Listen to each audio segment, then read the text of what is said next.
Shri Siyad coke, June 1 മുതൽ മലയാള ചലച്ചിത്രങ്ങളുടെ നിർമ്മാണം നിർത്തിവെക്കാൻ തീരുമാനിച്ചത് പ്രൊഡ്യൂസേഴ്സ് അസോസിയേഷൻ ഏകകണ്ഠമായല്ലേ? സംഘടനയുടെ vice president G Suresh Kumar വാർത്താസമ്മേളനത്തിൽ പങ്കുവച്ചത് അസോസിയേഷൻ്റെ ആകുലതകളും ഉത്കണ്ഠകളുമാണോ അതോ ഏകപക്ഷീയമായി ചില പരാമർശങ്ങൾ നടത്തിയതാണോ? സുരേഷ് കുമാറിനെ വിമർശിച്ച് ആൻ്റണി പെരുമ്പാവൂർ രംഗത്തെത്തിയതോടെ അസോസിയേഷനിൽ ചേരിതിരിവുണ്ടായി എന്ന തരത്തിൽ വാർത്തകൾ പുറത്ത് വരുന്നുണ്ട്. ഇതിൽ വാസ്തവം ഉണ്ടോ? നമസ്കാരം. ഞാൻ ആദ്യമായിട്ട് എനിക്ക് പറയാനുള്ളതെന്ന് വെച്ചാൽ, സുരേഷ് കുമാറോ ഞാനോ ഒരാൾ ഒറ്റക്കല്ല ഒരു സംഘടന എന്ന് പറയുന്നത്.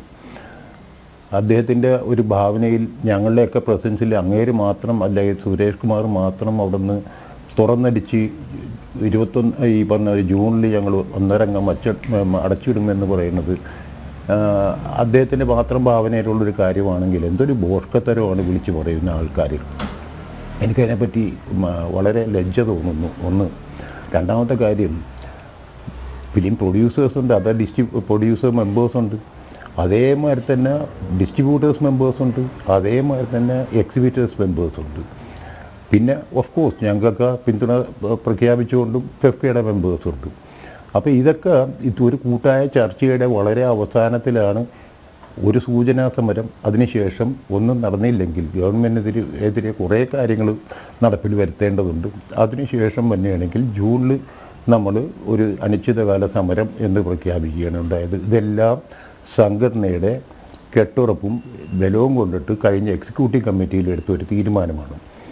പിന്നെ ഇവിടെ പല വ്യക്തികളും സൂചിപ്പിച്ച മാതിരി ഈ ആൻ്റണി പെരുമ്പാവൂർ എന്ന് പറയുന്ന വ്യക്തി എനിക്കും എന്നെക്കാട്ടി കൂടുതൽ സുരേഷ് കുമാറിനും വളരെയധികം ബന്ധങ്ങളുള്ള ആൾക്കാരാണ്. ഫ്രണ്ട്ഷിപ്പ് എന്ന നിലയിൽ അദ്ദേഹത്തിനെ ക്ഷണിച്ചിരുന്നു അന്നത്തെ ദിവസം. ആ ക്ഷണം സ്വീകരിക്കാതെ അവിടെ നടന്ന കാര്യങ്ങളൊക്കെ തന്നെ എല്ലാവർക്കും അറിയാം, അദ്ദേഹത്തിനും അറിയാം.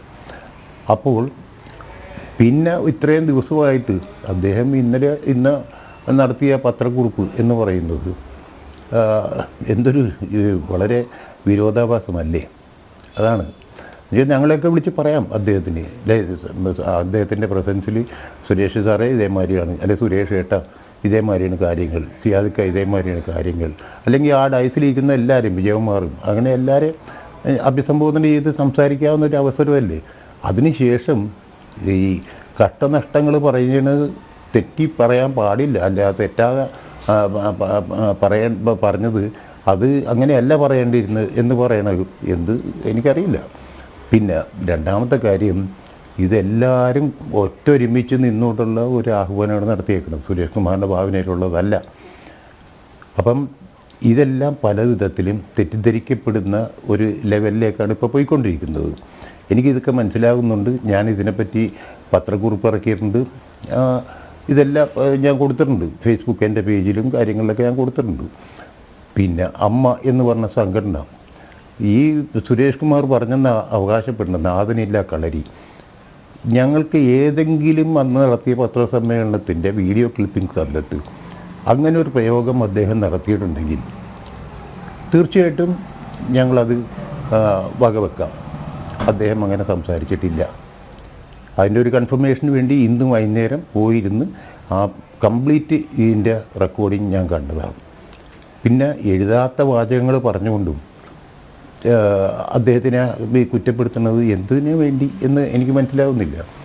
അപ്പോൾ താരങ്ങൾക്കെതിരായിട്ട് നമ്മൾ സംസാരിച്ചു കഴിഞ്ഞാൽ താരസംഘടന എന്ന് പറയുന്നത് നമുക്കെന്താ പേടിയാണോ? എനിക്കറിയില്ല. നമുക്ക് ഈ താരസംഘടന എന്ന് പറയുന്നത് ഇത്രയും ഭയാത്മകമായിട്ടുള്ള ഒരു ഇതാണ്. ഇപ്പോൾ സുരേഷ് കുമാർ അന്ന് പറഞ്ഞതിൻ്റെ ഒരു ആകത്തുക ഈ താരസംഘടന ക്ഷണിച്ചില്ലേ എന്ന് ചോദിച്ചപ്പം അദ്ദേഹം പറഞ്ഞ ഒരു കാര്യം, ഈ താരസംഘടന ഇതേമാതിരി ഈ വളരെയധികം പ്രൊഡക്ഷൻ കോസ്റ്റ് കൂടുന്നതിനെ പറ്റി ഒരു സജഷൻ ഇവിടുന്ന് എഴുതി അറിയിച്ചു. അപ്പോൾ അവരുടെ നിന്ന് വന്ന മറുപടി, അതെന്തോ ആവട്ടെ സബ്ജക്റ്റ്, മറുപടി എന്താണെന്ന് വെച്ച് കഴിഞ്ഞാൽ, ഞങ്ങൾ പഡ്വോട്ട് കമ്മിറ്റിയാണ്, ഞങ്ങളുടെ ജൂണിൽ നടക്കുന്ന ജനറൽ ബോഡിയിൽ മാത്രമേ ഇത് ചർച്ച ചെയ്യാനുള്ള അധികാരം ഞങ്ങൾക്കുള്ളൂ എന്നും പറഞ്ഞൊരു കത്ത് ലഭിച്ചു. അപ്പോൾ പിന്നെ ഈ താരസംഘടനയിൽ അഡ്വോട്ട് കമ്മിറ്റിയിൽ ഞങ്ങൾ ക്ഷണിച്ചിട്ട് അവർക്ക് വരണമെന്ന് നിർബന്ധമില്ലല്ലോ അങ്ങനെയാണെങ്കിൽ. അപ്പോൾ ഇതൊക്കെ തെറ്റിദ്ധാരണജനകമായിട്ട് ആരോ പറഞ്ഞ് വരുത്തുന്നു. പിന്നെ ആൻഡോ ജോസഫ് ഞങ്ങളുടെ പ്രസിഡൻറ്റ്, അദ്ദേഹം കഴിഞ്ഞ 4 മാസമായിട്ട് ലീവിലാണ്. ഞങ്ങളുടെ എക്സിക്യൂട്ടീവ് കമ്മിറ്റിയിൽ അദ്ദേഹം ലീവ് തരികയും ലീവ് അംഗീകരിക്കുകയും അദ്ദേഹത്തിൻ്റെ വലിയൊരു പ്രൊഡക്ഷനുമായിട്ട് ബന്ധപ്പെട്ട് അങ്ങനെ ഉണ്ടാകില്ല എന്ന് പറയുകയും ചെയ്ത സമയത്ത് അദ്ദേഹത്തിന് എല്ലാം വെൽ ഇൻഫോംഡാണ് ആൻഡോ ജോസഫ്. അപ്പോൾ ആൻഡോ ജോസഫിൻ്റെ അഭാവത്തിൽ സീനിയർ വൈസ് പ്രസിഡൻ്റ് ആയിട്ടുള്ള സുരേഷ് കുമാർ പറഞ്ഞതാണ് തെറ്റ്.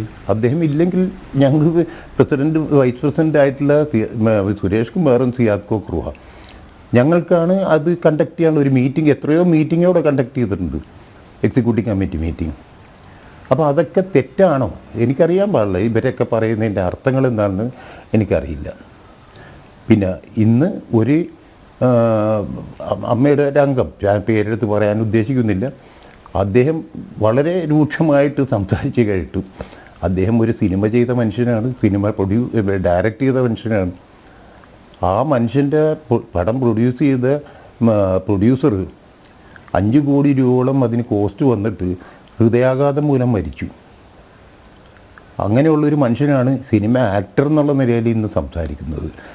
ഇതൊക്കെ കാലത്തിന് ഇതൊക്കെ ഞങ്ങൾ വെല്ലുവിളിക്കുക തന്നെ ചെയ്യും. സുരേഷ് കുമാർ എന്ത് പറഞ്ഞിട്ടുണ്ടോ അതിനോടൊക്കെ കൂടെ നിന്നുകൊണ്ട് ഞാനും വിജയകുമാറും അടക്കമുള്ള ഞങ്ങളുടെ എല്ലാ ആൾക്കാരും ഒറ്റക്കെട്ടായി നിന്ന് ഞങ്ങൾ ഫൈറ്റ് ചെയ്യും.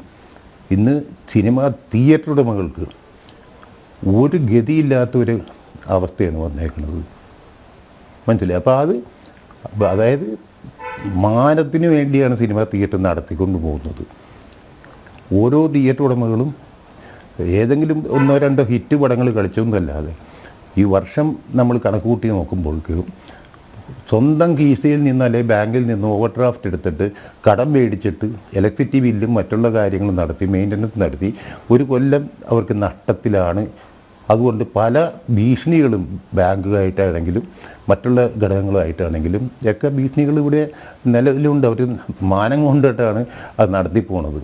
നമുക്കൊരു അഭിമാനമുണ്ടല്ലോ, എന്തെങ്കിലും തിയേറ്റർ പൂട്ടിയാൽ പറയും അത് ഇങ്ങനെ ജപ്തിയാണ് എന്ന് പറയും. അതെ, അതിനൊക്കെ ഒരു പോംവഴിയായിട്ട് ഗവൺമെൻറ് സൈഡിലേക്കുള്ള ഫൈറ്റാണ് ഞങ്ങൾ ആദ്യം ഡിക്ലെയർ ചെയ്യുന്നത്. പിന്നെയാണ് കോസ്റ്റ് ഓഫ് പ്രൊഡക്ഷൻ്റെ കാര്യം പറയുന്നത്. അതിന് വേണ്ടി ഒരു സൂചനാ സമരമാണ് ആദ്യം പറഞ്ഞേക്കുന്നത്. പിന്നെ ജൂൺ ആ സമയത്ത് എന്തൊക്കെ ഡെവലപ്മെൻറ്റ്സ് എന്നുള്ളത് നമ്മൾ കണ്ടിട്ടല്ലേ നമുക്ക് പറയാൻ പറ്റുള്ളൂ. ഇപ്പോഴേ നമുക്ക് അതിനെപ്പറ്റി വല്ലതും പ്രഖ്യാപിക്കാൻ പറ്റുമോ? നിങ്ങൾ സമരം ചെയ്യണത് ചീത്തയാണ്, സമരം ചെയ്തത് തെറ്റാണ്, ഇതൊക്കെ പറയാൻ ആരൊക്കെയാണ് ഇവിടെ സാധ്യത? മുതൽ മുടക്കുന്ന ആൾക്കാർ സ്റ്റേക്ക് ഹോൾഡേഴ്സ് സിനിമ പ്രൊഡ്യൂസേഴ്സും ഡിസ്ട്രിബ്യൂട്ടേഴ്സും എക്സിബിറ്റേഴ്സും മാത്രമാണ് സ്റ്റേക്ക് ഹോൾഡേഴ്സ്. അവർ അഡ്വാൻസ് തരുന്നു, നമ്മളത് പ്രൊഡ്യൂസ് ചെയ്യാനായിട്ട് ഉപയോഗിക്കുന്നു. അവർക്ക് ആ അവർക്കൊരു പടം സക്സസ് ആകുമ്പോൾ ഞങ്ങൾക്കത് കൊടുക്കാതാകുമ്പം തീർച്ചയായിട്ടും വർഷങ്ങളോളം പരിചയമുള്ള ആൾക്കാരായതുകൊണ്ട് അവർ പ്രശ്നം ഉണ്ടാക്കുന്നില്ല. ഇല്ലെങ്കിൽ അവരും കൊടുത്ത് കേസ് പ്രൊഡ്യൂസറിൻ്റെ പേരിൽ. അപ്പോൾ ഇതൊക്കെയാണ് അവസ്ഥ. അല്ല സുരേഷ് കുമാറിൻ്റെ ഒറ്റക്കുള്ള ഒരു എന്താ പറയുക, ഒരു തോന്നലല്ല ഈ സമരമാഹ്വാനം എന്നാണ് എനിക്ക് പറയാനുള്ളത്.